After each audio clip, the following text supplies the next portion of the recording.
Players ng Lakers may matinding sinabi para kay Austin Reeves.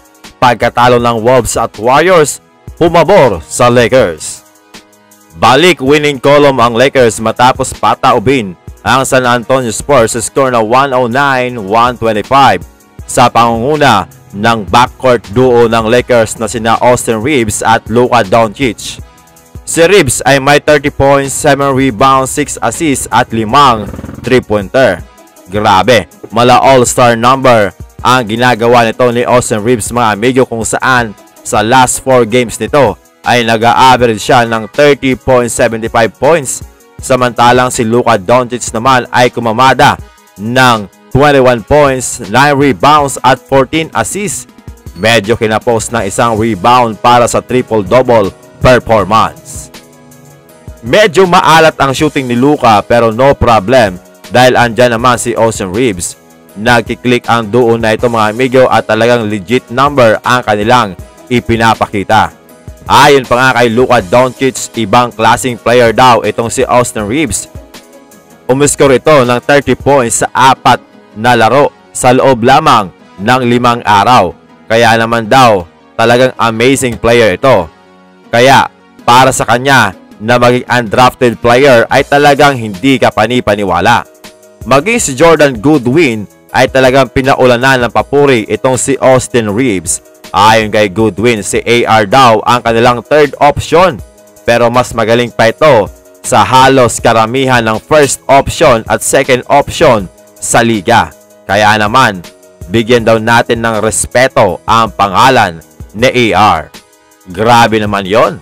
Bukod pa doon, napaka-solid pa ang kanilang supporting cast, lalo na si Dalton Knecht na muling nakuha ang kumpiyansa at kumamada ng 13 points.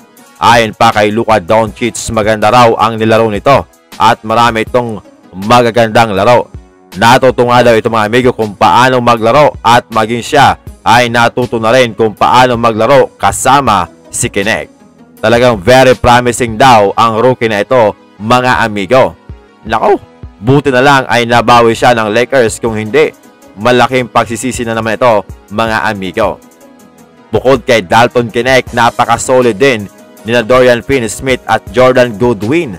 Mapa-opensa man at depensa kung saan pareho silang kumamada ng 15 points.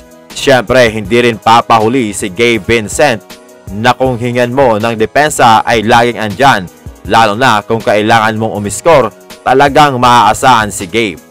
Si Gabe Vincent mga amigo ay napaka-solid para sa Lakers. Partida pa yan, wala pa si LeBron at Rui Hachimura.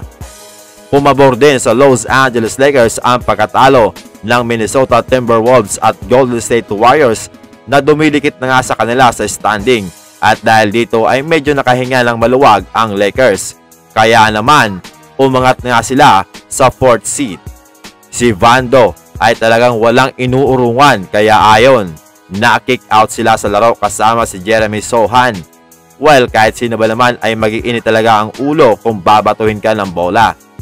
Iritado dahil hindi makalusot sa depensa ni Vando itong si Sohan. Sa Huwebes ay muli nilang makakalaban ang Denver Nuggets, alas 10 ng umaga PH time. Maipanalo na kaya nila ang laro? Last match-up ay kamuntikan pa nilang talunin ang Denver Nuggets kahit kay Austin Reeves at Dalton Knecht lamang sumandal ang Lakers. Ngayon, nanaandyan na ang kanilang backup player at itong si Luka Doncic ay mukhang mahirapan ito ang Nuggets. Kapag nanalo dito ang Lakers ay aangat na sila sa pangatlo dito sa Western Conference.